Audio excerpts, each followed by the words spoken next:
नमस्कार मित्रांनो. लक्ष्मीच्या पावलांनी या मालिकेच्या आजच्या ट्विस्ट एपिसोडमध्ये आपल्याला बघायला मिळणार आहे, नयनाने केलेल्या करामतीमुळे अख्खं चांदेकर कुटुंब टेन्शन मध्ये येऊन गेलेलं असतं. ते पण कशासाठी माहितीये का? ऑब्व्हियसली आपण बघितलंय ना आतापर्यंत की ही समोरच्या कॉम्प्युटरला म्हणजे श्रीनाथ ज्वेलर्सच्या इथे जाऊन मॉडेलिंग करून आली आणि फोटोशूट करून आली. आता ठीक आहे, ही जर एवढी मॉडेल आहे तर हिला जर अपॉर्च्युनिटीज आहेत किंवा हिला जर संधी आहेत तर हिने ग्रॅब करणं चुकीचं नाही, त्या घेणं चुकीचं नाही. पण मग निदान असं जे आपले कॉम्पिटिटर्स आहेत, आपल्या कंपनीचा पडता काळ चाललाय, म्हणजे आपल्या ज्वेलर्सचा पडता काळ चालू असताना आपण कॉम्पिटिटर्सना जाऊन मदत करणं किंवा कॉम्पिटिटर्स सोबत जाऊन काम करणं हे तितकंच चुकीचं आहे. आता सगळे रिपोर्टर्स सुद्धा चांदेकरांना जाब विचारू लागलेले आहेत. त्यानंतरून चांदेकरांची नाचक्की झाली ते तर अजून भलतंच आहे. तर मग आता नयनाला सगळ्यांनी ओरडलेलं असतं. पण नंतर नंतर जेव्हा तिच्या पर्समध्ये आपला चांदेकर ज्वेलर्सचा बटवा सापडतो लाल रंगाचा, आणि त्यामध्ये जेव्हा हिरे सापडतात तेव्हा घरातले सगळे लोक तिला बोलू लागतात. सगळे ओरडतात की हे काय केलेलं आहेस तू. एकीकडे संगीता सुद्धा तिथे पोहोचते तेव्हा ती नैनाच्या मुस्कटात लगावून देते आणि तिला जाब विचारू लागते. पण नैना जीवाच्या आकांताने हे सगळं सांगण्याचा प्रयत्न करत असते की हिऱ्यांचं खरंच मला काहीच माहित नव्हतं. अर्थात हिऱ्यांच्या बाबतीत ती निष्पाप असते, म्हणजे अशी कितीही बिनडोक असली नाही ना तरी ती हिऱ्यांच्या बाबतीत निष्पाप असते. कारण तिचा असा या बाबतीत तरी म्हणजे की कंपनीच्या बाबतीत तरी काही मोह असेल मला वाटत नाही. आता ती खूप सेल्फ सेंटर्ड आहे. ती फक्त स्वतःचा विचार करणारी स्वार्थी मुलगी आहे. सो तिला काय फक्त शॉपिंग, पैसा, नट्टापट्टा यातच ती रमणारी मुलगी आहे. बाकी तिच्या गोष्टींमध्ये काही तथ्य नसतं किंवा काही अम्बिशन्स नाहीये तिच्या एवढ्या आयुष्यात तिच्या. तर ती मुलगी कशी काय या सगळ्यामध्ये पडेल. आबासाहेब सुद्धा हाच अंदाज व्यक्त करत असतात आतापर्यंतच आपण जेवढं बघितलंय. पण मग आता जेव्हा सगळे आपापल्या कामाला निघून जातात आणि जेव्हा राहुल आणि रोहिणी त्यांच्या खोलीमध्ये बोलत असतात हिऱ्यांबद्दल, तेव्हा इकडनं मागून त्यांच्या दोघांच्याही मागून आता नैना हे सगळं ऐकून घेते. तेव्हा नैनाला खरा प्रकार काय आहे ते कळतं. कारण राहुल हिऱ्यांबद्दलच सांगत असतो रोहिणीला आणि तो तेच योगायोगाने सांगत असतो की मी नैनाच्या यात पर्समध्ये तो बटवा टाकला वगैरे, किती मेहनत केली असं तसं. आणि नैना जेव्हा हे ऐकते तेव्हा नैना मात्र आता खूप चिडून जाते. म्हणायला गेलं तर तिच्या पायाखालची जमीनही सरकत असेल की आता राहुल तिचा नवरा आहे. तर मग तिच्या गोष्टी हळूहळू लक्षात येऊ लागतात की त्याने कसं मूर्ख बनवलंय आपल्याला. त्याने मेकअप करायला बसवलं आणि तितक्यात पर्स ओपन करून त्याच्यात तो माझ्या पर्समध्ये तो चांदेकर ज्वेलर्सचा बटवा टाकला ज्यामध्ये हिरे आहेत. आता ती हे सगळं बघते आणि तिचे डोळे पाणावतात. ऑब्व्हियसली आता नवऱ्याकडूनच एवढी मोठी फसवणूक झालीये म्हटल्यानंतर कायच बोलणार. तर तिचे डोळे खूप पाणावतात. आणि आता तिने हे सगळं ऐकलंय, म्हणजे ती हे सगळं ऐकत होती दरवाज्यातून उभं राहून. हे राहुलला कळतं कारण राहुलचं लक्ष मागे जातं. रोहिणी सुद्धा मागे बघते. आता दोघांच्याही चेहऱ्यावरचा रंग उडून जातो. त्या दोघांनाही कळत नसतं की आता करायचं काय आहे पुढे. ते दोघंही आता एकमेकांचे तोंड बघू लागतात. तेव्हा राहुल आता पुढे म्हणतो की हे बघ नाही ना, थांब, असं पूर्ण ऐकून घे. तू अपूर्ण ऐकलेलं आहेस त्यामुळे वाटेल तो गैरसमज करून घेऊ नकोस. यावर नैना म्हणते, वाटेल तो, मला काय कळलंय आणि काय नाही कळलंय ते फक्त माझ्या मनालाच माहितीये. तेव्हा तू थपा मारणं बंद करून दे. मला कळतंय तुझं काय चाललंय ते. म्हणजे या सगळ्याचा खरा सूत्रधार तू होतास आणि नाव माझं आलं जस्ट बिकॉज तू माझ्या पर्समध्ये ते हिरे टाकलेस म्हणून. 5 मिनिटं नाही लागणार रे मला हे सगळं खाली जाऊन सांगण्यासाठी. यावर रोहिणी म्हणते, नैना जास्त शहाणपणा करू नकोस, यात आमचा काहीही संबंध नाहीये. तेव्हा आता नैना म्हणते की मी सगळं इथे उभं राहून ऐकलंय. तेव्हा राहुल म्हणतो, तुझ्याकडे पुरावा काय आहे. अगं तू स्वतः त्या श्रीनाथ ज्वेलर्सला जाऊन मिळालीस, हातमिळवणी करून तू तिथे मॉडेलिंग करून आलेली आहेस, फोटोशूट करून आलेली आहेस, घरच्यांच्या सगळ्यांच्या नजरेतून उतरून गेलीस. कोण करणार आहे तुझा विश्वास. काय सांगणार आहेस तू घरच्यांना. तेव्हा आता नैना खूप चिडते आणि म्हणते की माझ्याच्याने जेवढं होईल ना तेवढं मी करेन. असं म्हणत नैना तिथून रागाने निघून जाते. ती म्हणते की मी आता सगळं अद्वैत आणि कलेला जाऊन सांगणार आहे आणि आबासाहेबांना सुद्धा. तेव्हा आता नैना तिथून रागात निघून जाते. एकीकडे राहुल आणि रोहिणी दोघंही टेन्शन मध्ये आलेले असतात. त्यांना काय करावं ते उमजत नसतं. यावर रोहिणी आता म्हणू लागते की हिला रस्त्यातून हटवण्याची वेळ आलेली आहे. काय वाटतं तुला राहुल. तेव्हा आता राहुल म्हणतो की अगं पण ते कसं. हे बघ, तू जास्त विचार करतेस मामा, खूप जास्त विचार करतेस तू. हे सगळं खरंच खूप चुकीचं आहे ग. नाही म्हणजे आय नो तिला आरलं पाहिजे आपण, पण रस्त्यातून हटवण्याच्या गोष्टी जरा चुकतायत. कारण काय आहे ना, तिला जर काही झालं तर सगळी संशयाची सुई आपल्यावर येणार. आपल्यावर संशय आल्यानंतरून सगळे आता आपल्याला प्रश्न विचारू लागणार. त्यानंतरून पोलीस जर आले घरापर्यंत तर आपली विचारपूस तर होणारच आहे. तेव्हा आता रोहिणी म्हणते, मग काय करणार आहे तू? यावर आता राहुल म्हणतो की आता तू ते माझ्यावर सोडून दे, करूयात आपण विचार, कारण जितकं तुला टेन्शन आलंय कदाचित त्याहून जास्त टेन्शन मला आलेलं आहे. यावर आता रोहिणी म्हणते की तू विचार करत बस, माझ्याच्याने नाही होणार आहे बाबा विचार, मी काय करायचं तो सोक्ष लगेच लावून टाकेन. असं म्हणत रोहिणी सुद्धा तिथून रागात निघून जाते. तर मित्रांनो, व्हिडिओच्या शेवटी तुमच्यासाठी एक सरप्राईज आहे, कारण कालच्या व्हिडिओला कमेंट करणाऱ्या प्रेक्षकांची नावे आपण व्हिडिओच्या शेवटी घोषित करणार आहोत. त्यामुळे हा व्हिडिओ शेवटपर्यंत नक्की बघा. एकीकडे नैना आता घरामध्ये कला अद्वैतला शोधू लागते. ती खूप जोरात खाली येते आणि आबासाहेब तिथे हॉलमध्ये सोफ्यावर बसलेले असतात. नैना आबासाहेबांना विचारते, आबा तुम्ही कला आणि अद्वैतला बघितलंय का हो? यावर आबा म्हणतात की नाही ग. हा म्हणजे सकाळचे ते नंतरून ऑफिसला गेले तेवढे गेले, नंतरून मला नाही वाटत ते घरी आले, ते ऑफिसलाच असतील. का आपण काय झालं, एवढी का तू घाबरलीयस? यावर आता नैना सांगू लागते की आबा मी घाबरलेली नाहीये, माझ्या हाती खूप मोठ्या गोष्टी लागलेल्या आहे, मला त्या कलाला सांगणं महत्वाचं आहे. यावर आबासाहेब म्हणतात की काय झालं, असं काय हाती लागलंय? यावर आता नैना म्हणते की आबा मी हे सगळं घरामध्ये सगळ्यांसमोरच सांगणार आहे, मी तुम्हाला सांगण्यात काही असं मला प्रॉब्लेम नाहीये, पण घरामध्ये मी हे सगळ्यांना सांगेल तेव्हाच काय तो सोक्षमोक्ष लागणार आहे. मला कुठे आहे, मला प्लीज जरा सांगता का? आता हिचा म्हणजेच नैनाचा डाव काय आहे हे आता राहुल वरून बघू लागतो. राहुलला अंदाज येऊन जातो आणि एकीकडे रोहिणी सुद्धा हे ऐकत असते. तर तेव्हा आता आबासाहेब म्हणतात की ते ऑफिसमध्ये, तुला जर खरंच अर्जंट काम असेल तर तू ऑफिसला निघून जा. यावर रजनी सुद्धा म्हणते की हो, तुला जर खरंच काम असेल तर तू निघून जा. एकीकडे आता नैना पुढे विचारते, बरं सरोज मॅडम तर असतील ना घरी? यावर आबा म्हणतात की नाही, त्या पण इथे गेलेल्या आहे, ऑफिसला गेलेल्या आहे. यावर आता मात्र नैना खूप विचारात पडते, पण पुढे कुठलाही कसलाही विचार न करता नैना लगेच ऑफिसला जायला निघते आणि तिथून पळ काढते. पळ काढल्यानंतरून आता ती निघालीये हे कळतं कोणाला? रोहिणी आणि राहुलला. तेव्हा आता राहुल खाली येतो नैना गेल्यानंतरून आणि आबासाहेबांना म्हणतो, काय हो आबा, कुठे गेली ही नैना, काय चाललं होतं हिचं? यावर आबा म्हणतात, अरे ही काहीतरी बोलत होती म्हणे की हिच्या हाती काहीतरी लागलेलं आहे महत्वाचं, काहीतरी झालंय असं. यावर तेव्हा आता नैना घरातून निघून गेलेली आहे आणि नैना कॅब करून जात असते. तेव्हा आता रोहिणी तिचा ऍक्सिडेंट घडवून आणायचा प्लॅन करत असते आणि ती गुंडांना लगेच कॉल करते तिच्या कॉन्टॅक्ट मधले आणि त्यांना सांगते की ह्या मुलीचा ऍक्सिडेंट करायचा आहे, मग जीव गेला तरीही चालेल. रोहिणीला राहुलने अडवलेलं असतं पण रोहिणी काही अडवायला तयार नसते. तेव्हा आता ती गुंड नैनाचा पाठलाग करायला लागतात आणि ते थोडेसे घाईनेच जातात, कारण नैना ऑफिस पर्यंत जर पोहोचली तर रोहिणी आणि राहुलचं पितळ उघडं पडणार असतं. तेव्हा त्या प्रवासामध्ये नैनाचा खरंच ऍक्सिडेंट होऊन जातो. नैनाला ती गुंड म्हणजे नैनाच्या कॅबला ती गुंड ट्रकने धडक देऊन देतात आणि तिची कार उलटसुलट होत ऍक्सिडेंट होऊन जातो तिचा.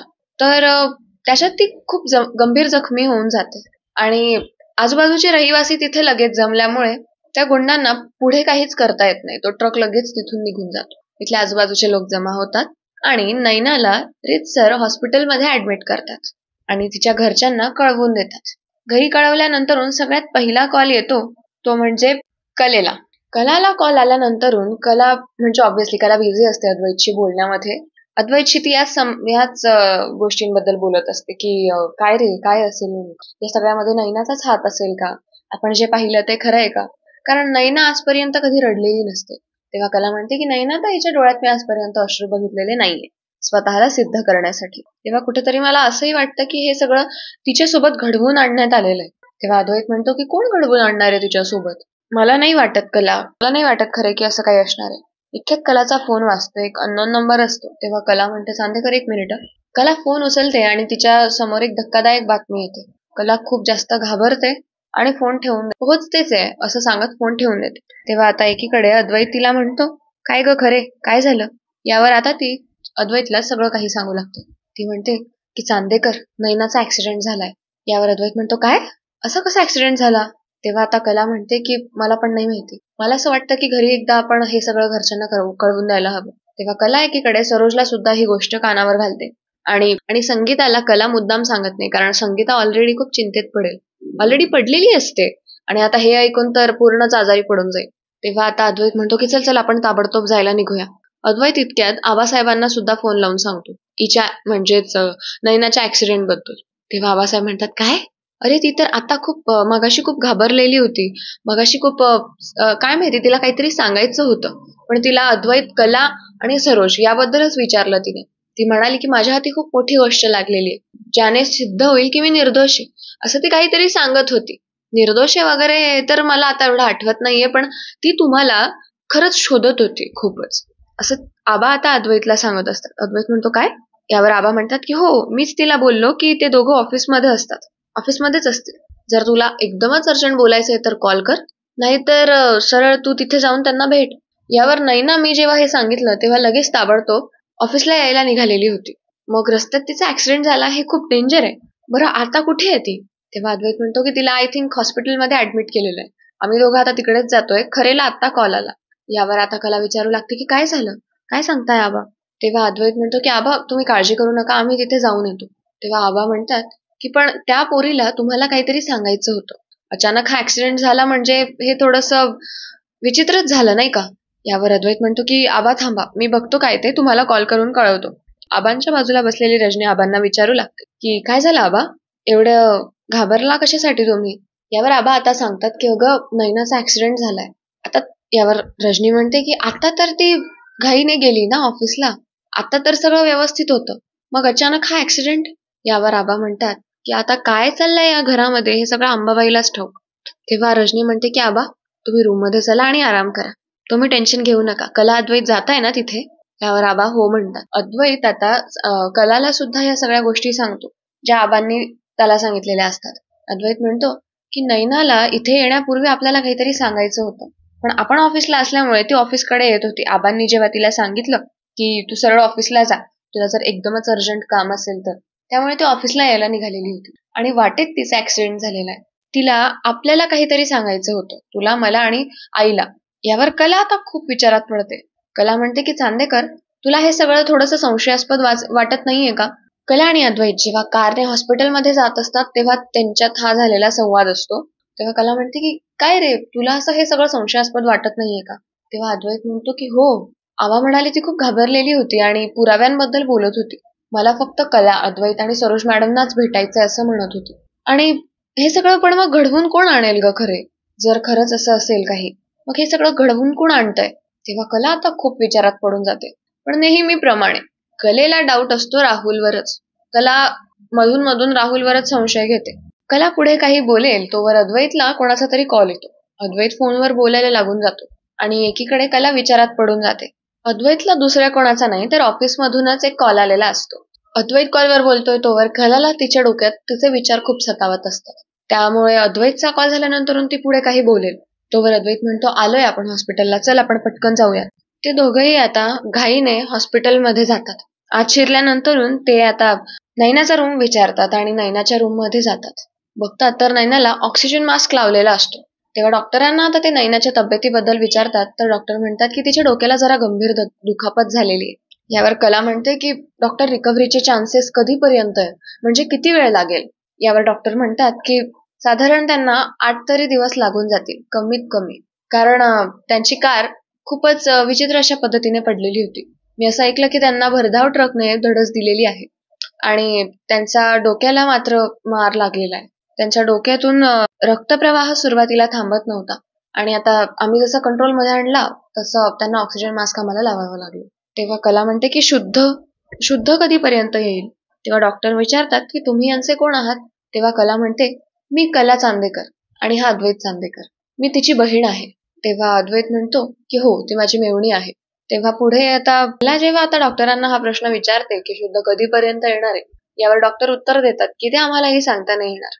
बघितलं तर 2 दिवसात लगेच येईल, बघितलं तर सायंकाळपर्यंत लगेच येईल. त्यांची रिकव्हरी कधी होईल हे त्यांनाच माहित. त्यांना जर ट्रॉमा किंवा कुठलं टेन्शन असेल तर मे बी जरासा उशीर लागू शकतो. आता कला मात्र टेन्शन मध्ये येऊन जाते. डॉक्टर असं सांगून तिथून एक्सक्यूज मी म्हणून निघून जातात आणि कला आणि अद्वैत मध्ये आता संवाद चाललेला असतो. त्या दोघांमध्ये अशी चर्चा होते की कला त्याला म्हणजे अद्वैतला म्हणते की चांदेकर, मला खूप विचित्र संशय येतोय आणि तो संशय दुसऱ्या तिसऱ्यावर नसून राहुलवरच आहे.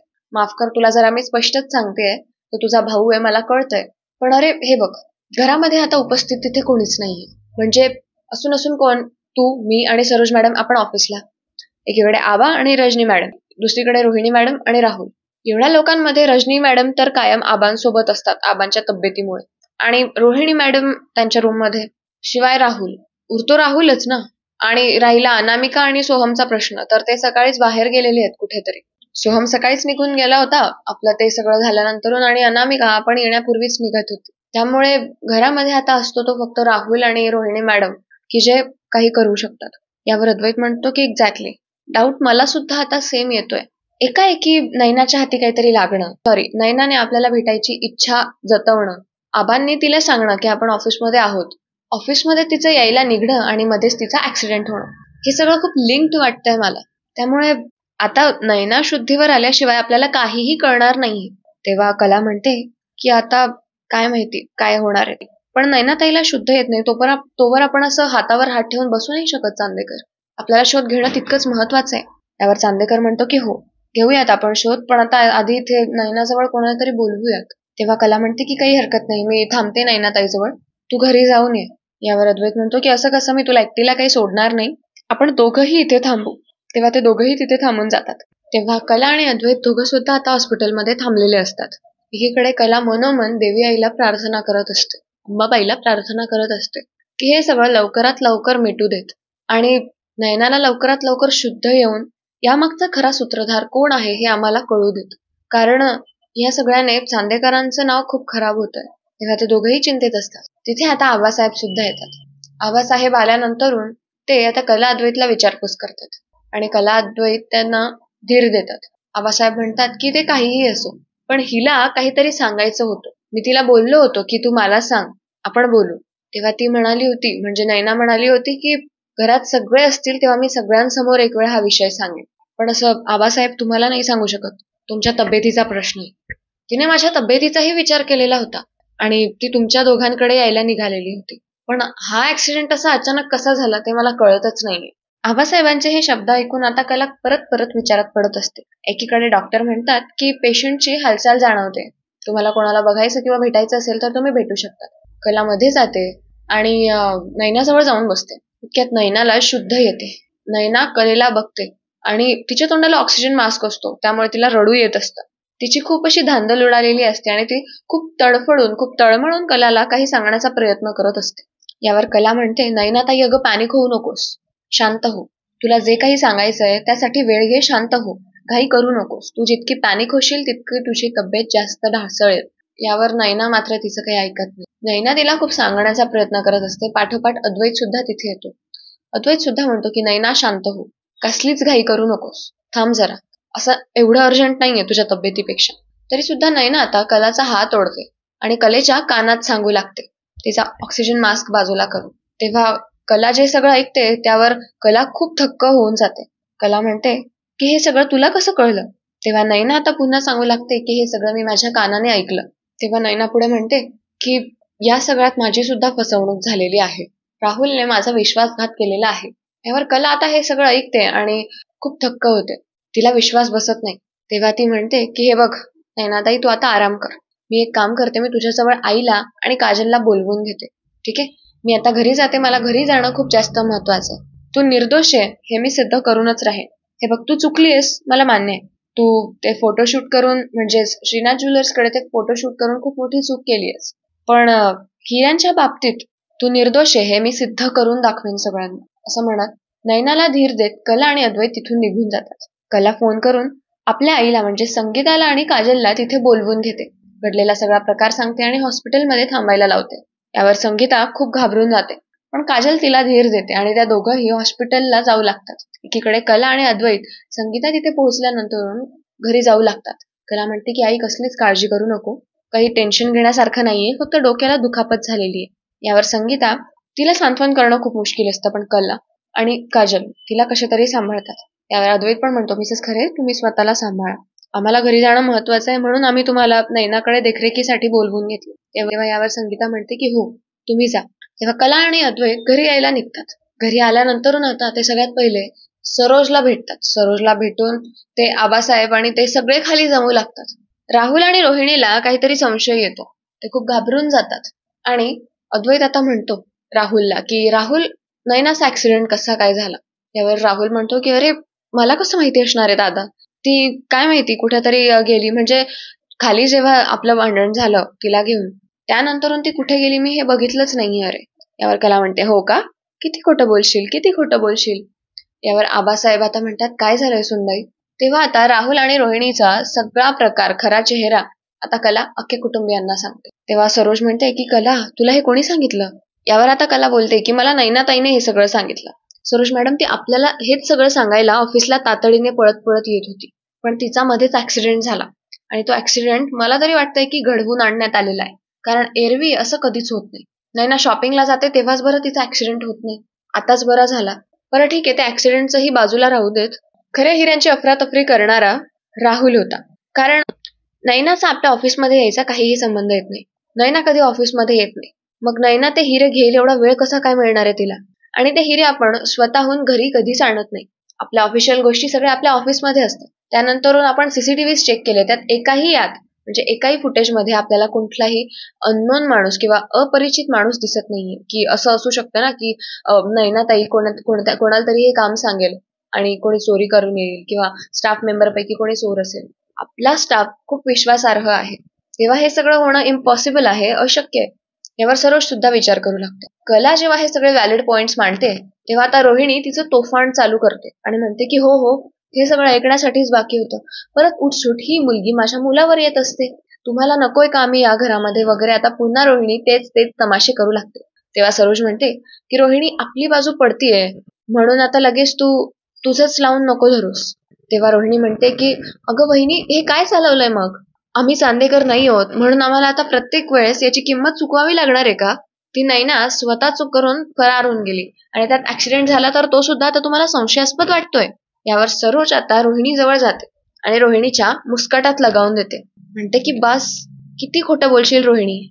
कला जे सांगते ते पुरावे सगळे बरोबर वाटतंय मला. ती जे सांगते ते सगळं खरंय. आपला स्टाफ खूप प्रामाणिक आहे. कितीतरी वर्ष मी बघतेय त्यांना, आबासाहेब बघताय त्यांना. स्टाफ मधून कोणीच असं करणार नाही. आणि शिवाय नैना ऑफिसमध्ये कधीच येत नाही, नैना ऑफिसमध्ये कधी दिसलीही नाहीये. मग हिरे तिच्यापर्यंत पोहोचलेच कसे. हा, तेव्हा या सगळ्यामध्ये राहुल, तू सुद्धा, तुझा हात आहे असं वाटतंय मला. यावर राहुल सुद्धा आता कुठलीच गोष्ट कबूल करायला तयार होत नसतो. तेव्हा अद्वैत म्हणतो की माझी इच्छा नसूनही मनावर दगड ठेवून आज मला हे एवढं मोठं पाऊल उचलावं लागणार आहे. तेव्हा आता कला अद्वैतकडे बघू लागते. तेव्हा अद्वैत आता पोलिसांना तिथे बोलवतो आणि पोलीस राहुल आणि रोहिणीला अटक करून तिथून घेऊन जातात. यावर कला म्हणते की अद्वैत, हे तुझ्याच्याने कसं शक्य झालं. एरवी तर तू खूप तुझ्या भावाची पाठराखण करत असतो. तेव्हा अद्वैत म्हणतो चूक ती चूक असते आणि हे माझ्या तत्वात बसणार नाही. त्याने आपला गोंधळ, आपला आळ नैनावर वळवला. नैनावर सगळं अफरातफरीचं काम टाकून दिलं आणि यात नैनाचं नाव आलं. नैना चुकली, यात कुठलाही संशय नाहीये, पण तिने असं काम केलंय हे तिच्यावर आळ घेणं हे आपलं चुकलं. यावर आबासाहेब म्हणतात की हो, नैना सगळं करेल. नैना खूप सेल्फ सेंटर्ड आहे. ती फक्त स्वतःवर बघण्यावर लक्ष देत असते आणि नैना सगळ्यांना उद्धटपणे उलट उत्तर देण्यात माहीर आहे. पण ती ह्या वेळेस तिच्या डोळ्यात पाणी येत होतं आणि ती स्वतःला जीवाच्या आकांताने सिद्ध करत होती. तेव्हा आता चूक यांचीच आहे.